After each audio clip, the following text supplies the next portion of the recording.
Let's slow down and really examine this first point because it's the foundation of the entire conversation we're having about leg strength and painful cramps. Most people assume vitamins are always safe, that taking more is always better, and that their doctor or the brightly colored bottle in the pharmacy aisle has already done the thinking for them. But the uncomfortable truth is that this assumption is exactly what blinds us. It's precisely this belief in the safety of vitamins that makes them dangerous, because when you stop questioning, you stop noticing the signs your body is giving you. Take a moment to consider the mechanics of your muscles. Every single movement you make, whether it's walking up the stairs, bending down to pick up a bag of groceries, or even standing still, depends on the delicate balance of minerals like calcium, magnesium, and potassium. These minerals are not just nutrients, they are the switches that turn your muscles on and off. When the balance is right, your muscles contract when they should, and they relax when they should. But when that balance is disrupted, the system malfunctions. Suddenly, a simple contraction feels like a painful lock. A simple movement becomes exhausting. And many of you have already felt this, those middle of the night cramps that feel like your leg is being twisted against your will. That is not just getting older. That is a signal. Now, here's the part that should shock you. One of the most common vitamins people take in excess, thinking it will protect their bones or boost their energy, actually interferes with this mineral balance. It binds, it blocks, it shifts the equation inside your body so that the very nutrients your muscles rely on are no longer available in the right amounts. Imagine working in a factory where you suddenly lose access to the raw materials you need, not because they're gone, but because someone locked them away in a closet. That's what happens at the microscopic level inside your muscles when this vitamin is thrown out of balance. And here's where things get really unsettling, because most people think they're doing the right thing. They're told that supplementing this vitamin is a form of prevention, that it's an insurance policy against disease. And they believe it because it sounds reasonable. But they never stop to ask prevention of what and at what cost. The body is not a machine where you can just add more oil and expect smoother performance. The body is an ecosystem. Add too much of one thing and the entire ecosystem tilts. And when it tilts, the weakest links are the first to snap. For most people, the legs, the very foundation of mobility, are where the cracks appear first. Think about what that means on a larger scale. Weak legs aren't just an inconvenience, they're the beginning of dependence. They're the beginning of losing freedom. When your legs weaken, when cramps keep you from walking comfortably, when every step feels unstable, you start shrinking your world. You say no to long walks. You say no to stairs. You begin to avoid the very activities that keep you vital, and slowly, without even realizing it, your life begins to contract. All because of something you thought was helping you. This isn't just about biology, it's about psychology too. Because once you start believing your weakness is inevitable, once you start labeling it as just aging, you give up your responsibility to do something about it. And the danger of giving up responsibility is that it leaves you powerless. You begin to surrender to decline rather than resist it. That is a tragedy, because decline is not always inevitable. Much of it is preventable if you recognize the causes early enough and are willing to confront the habits that led you there. So, what we're talking about here is not simply a nutrient imbalance. We're talking about the subtle ways that false beliefs steal your strength. You thought the pill was harmless, but in reality, it was tipping the scale. You thought the cramp was normal, but in reality, it was a signal. You thought weakness was just part of getting older, but in reality, it was a consequence of choices you can change. And that's the empowering truth in all of this, because if your weakness and cramps can be triggered by imbalance, then strength and vitality can be restored through balance. If one wrong choice every morning has the power to weaken you, then one right choice has the power to restore you. And if you begin listening to your body, if you stop ignoring the alarms it's sounding, you can change the trajectory of your health in ways that ripple through every part of your life. So ask yourself this: are you going to keep believing the comforting lie that more is always better? Or are you going to confront the uncomfortable truth that health requires balance, discipline, and responsibility? That choice is yours. If the first imbalance robs your muscles of the raw materials they need to contract and relax, the second is even more insidious because it doesn't just target the muscles themselves. It disrupts the very wiring that allows your muscles to function in the first place. Think about that for a moment. Your body is not a set of disconnected parts. Your muscles do not act in isolation. They are servants of the nervous system.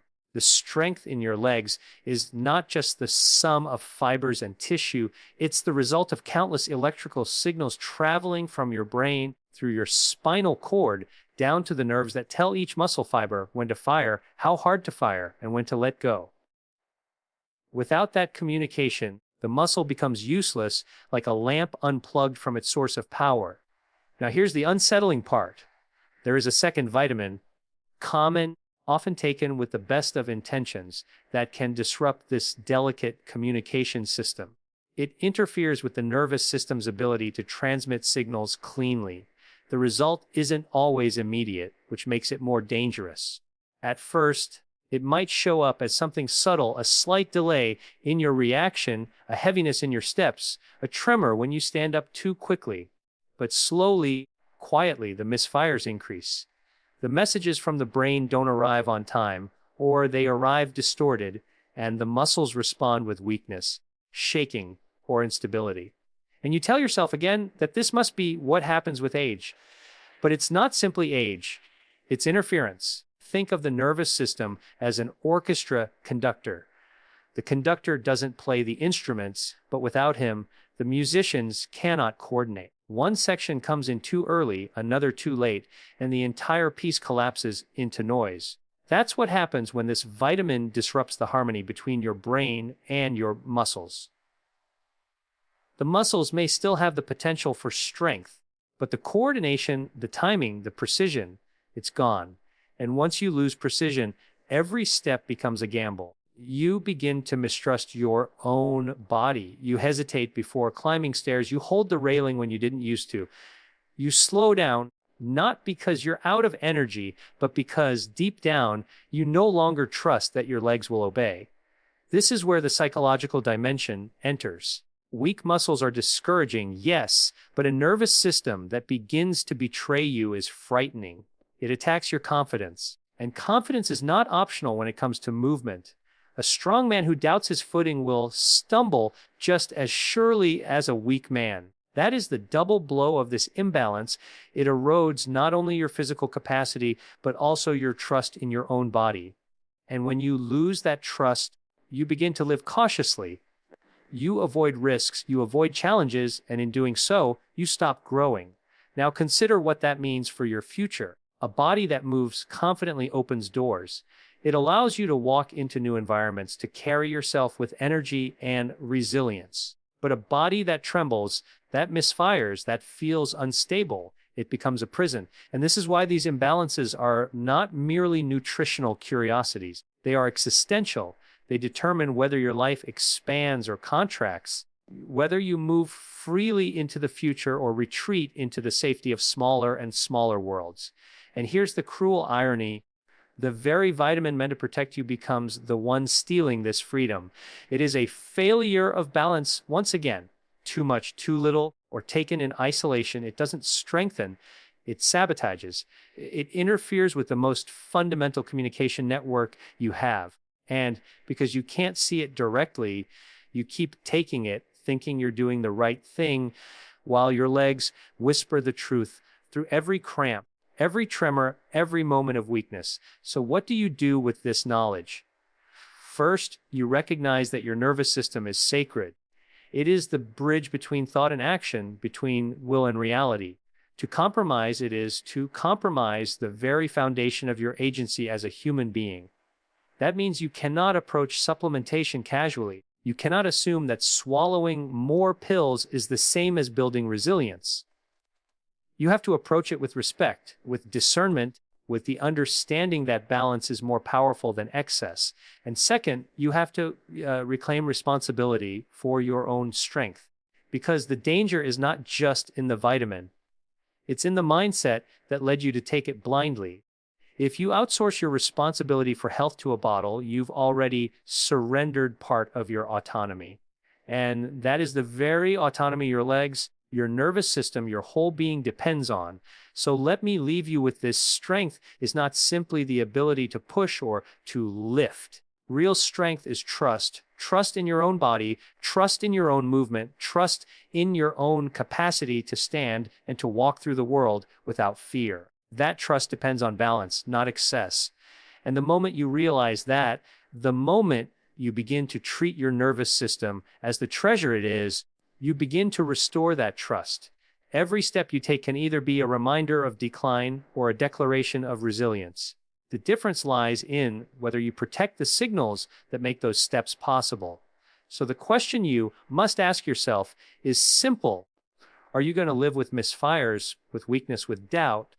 Or will you choose balance, and with it, the freedom to move forward confidently into your own future? If the first imbalance robs your muscles of their strength, and the second interferes with the very wiring that controls them, the third point takes us even deeper. It's about what happens when your body begins to forget how to repair itself. Because strength isn't only about what you can do right now, it's about your ability to recover, to rebuild, and to keep going tomorrow. And the reality is this: most people are slowly destroying that capacity without even realizing it. Your body has an extraordinary ability to heal. Every night while you sleep, every moment you rest, millions of cells are being repaired and replaced. Muscle fibers that were torn during movement are stitched back together, stronger than before. Nerves adapt and refine their connections, ensuring smoother coordination the next time you act. This constant renewal is what allows you to improve rather than decline, to adapt rather than fall apart. But here's the tragedy: there is a way of living, and yes, even a way of supplementing, that disrupts this renewal process. And when that happens, your body no longer rebuilds. It simply breaks down. One of the most overlooked consequences of imbalance is inflammation.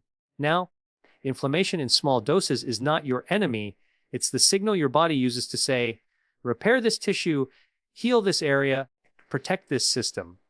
But when the balance of nutrients and vitamins tips the wrong way, that signal is no longer precise. Instead of a clean, targeted message, inflammation spreads like static, like noise drowning out the music. Instead of repairing, your body begins to overreact. And when inflammation is constant, the repair systems shut down. The muscles in your legs that should be growing stronger after stress become weaker. The nerves that should be adapting become more sensitive and erratic. And the cramps, the pain, the fatigue, they all become part of your daily experience. This is why so many people, even when they exercise or try to eat better, still feel like they're falling apart. They haven't addressed the imbalance that keeps them locked in a state of breakdown. They add more and more inputs, more pills, more powders, more isolated nutrients, believing that piling on more will finally fix it. But they don't realize that the very excess is the thing choking their body's ability to repair. Think about the philosophy of it for a moment. A system can only tolerate imbalance for so long before it collapses. It's the same in nature, in society, in your own psychology. If you push too far in one direction without restraint, without respect for the limits, you don't get growth. You get decay. And that's what we're seeing in countless people who've been told that health is just about adding more. More supplements, more treatments, more interventions. But real health isn't about adding endlessly. It's about balance. It's about knowing when enough is enough and allowing the body's natural intelligence to do what it was designed to do. This is why your cramps, your weakness, your instability aren't just biological problems. They're a reflection of a deeper error in thinking. They show what happens when we place blind faith in external fixes instead of cultivating awareness of our internal balance. They show what happens when we try to control life through excess rather than through discipline and respect for the natural order. So ask yourself, when was the last time you truly listened to your body? Not just complained about it, not just medicated it, but actually listened. Every pain, every tremor, every cramp is your body speaking, telling you what it needs, what it lacks, what it cannot process. But most people ignore those signals until it's too late, until weakness has become dependence, until freedom has slipped away. And then they call it fate or age or bad luck, but it isn't fate, it's choice. The choice to listen or to ignore. The choice to respect balance or to pursue excess. The choice to take responsibility for your own resilience or to outsource it to bottles and prescriptions that cannot give it back once it's gone. So the third point is not just about chemistry, it's about responsibility. It's about the daily decision to either support your body's renewal or to sabotage it. And once you see that clearly, once you understand that your strength, your independence, your future depend on these choices, you can no longer claim ignorance. You must act. And here's the final thought I'll leave you with. Decline is not inevitable. Weakness is not a given. Every day your body is asking you, in its own language, whether you will help it rebuild or force it to break down. The answer to that question is not in a pill, not in a label, not in someone else's advice. It's in your willingness to seek balance. So the real question is, will you continue to live in imbalance, or will you take back the responsibility to restore the strength that is already waiting within you?